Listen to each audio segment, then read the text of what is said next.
Hello and welcome. This is Today in the News. First of the highlights. National Security Council backs position of Attorney General of the Federation that IPOB leader was discharged but not acquitted. ASU suspends 8-month-old industrial action. Rivers State Governor continues offensive against injustice and inequality within the PDP. Minister of Finance says Nigeria is in talks with IMF and World Bank to restructure the country's debts. Now the details. The National Security Council has backed the position of the Attorney General of the Federation that the leader of the proscribed Indigenous People of Biafra was discharged but not acquitted, and the government will consider appropriate actions on the matter.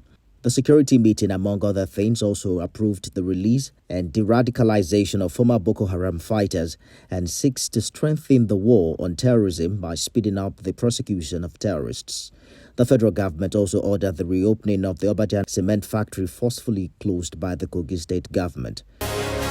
The National Executive Council of the Academic Staff Union of Universities has suspended its 8-month-old industrial action after an emergency meeting at the Festus AIE National Secretariat of the Union of the University of Abuja on Thursday, 13th October 2022.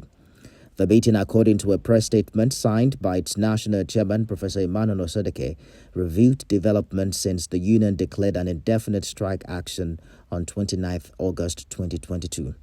According to Professor Osodeke, during the intervening period, the Minister of Labour and Employment, through a referrer, approached the National Industrial Court for the interpretation of some sections of the Trade Dispute Act.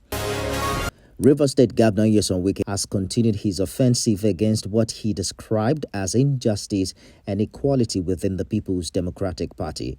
Governor Wike, who hosted senior journalists from the Nigerian Television Authority, TVC News, African Independent Television and Channels Television to a media chat in Port Harcourt, says all he's fighting for within the People's Democratic Party is justice and equality. The governor, who described the current situation within the party as unfortunate, added that he will not stop fighting injustice within the People's Democratic Party, saying the party's national chairman, Dr. Iyorchia Ayu, has lost any moral right to remain in office. He said the stewardship of the party has led to great division and he can no longer remain in office as national chairman, having failed in his position as an imperial arbiter of the interests of all contending groups within the PDP.